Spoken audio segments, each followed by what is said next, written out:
আসসালামু আলাইকুম। আজকে আমরা শিখব বৃত্তের স্পর্শক। তো বৃত্তের স্পর্শক অনেক সহজ একটা টপিক। এটা আমরা চিত্রের মাধ্যমে বুঝি।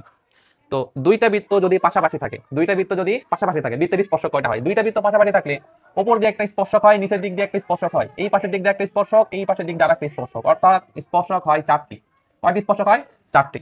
আবার দুইটি বৃত্ত যদি পরস্পর বহিঃস্পর্শ করে, বহিঃস্পর্শ বলতে বাইরে স্পর্শ করছে। কি স্পর্শ করছে? বাইরে। তাহলে বাইরে স্পর্শ করলে এই দিক দিয়ে তুমি আগাইতে পারবে একটা স্পর্শক, এই দিক দিয়ে একটা এবং মাঝখান দিয়ে একটা।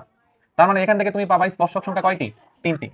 বাইরে স্পর্শ করলে পাবো তিনটি। দুইটি বৃত্ত যদি পাশাপাশি অন্তঃস্পর্শ করে, যে একটা বৃত্তের ভিতরে আর একটা বৃত্ত কি করছে? স্পর্শ করছে, তখন আমরা স্পর্শক পাবো শুধুমাত্র একটি।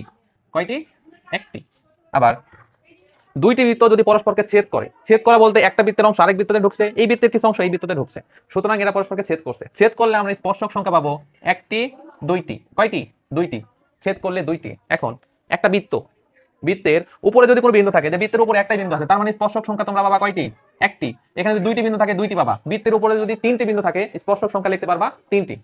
সেম ক্ষেত্রে এইরকম হতে পারে যে একটা বৃত্ত আর বৃত্তের বাহিরে একটা বিন্দু, বাইরের বিন্দু থেকে স্পর্শক সংখ্যা তোমরা রাখতে পারবা দুইটি। যে কোনো বিন্দু থেকে, বাইরে থেকে স্পর্শক সংখ্যা, বাইরে একটা বিন্দু থেকে স্পর্শ রাখতে পারবা কয়টা? দুইটা। যদি একটা বৃত্ত থাকে, বৃত্তের বাইরে 10টা বিন্দু, তোমরা স্পর্শ রাখতে পারবা কয়টি? 20টি।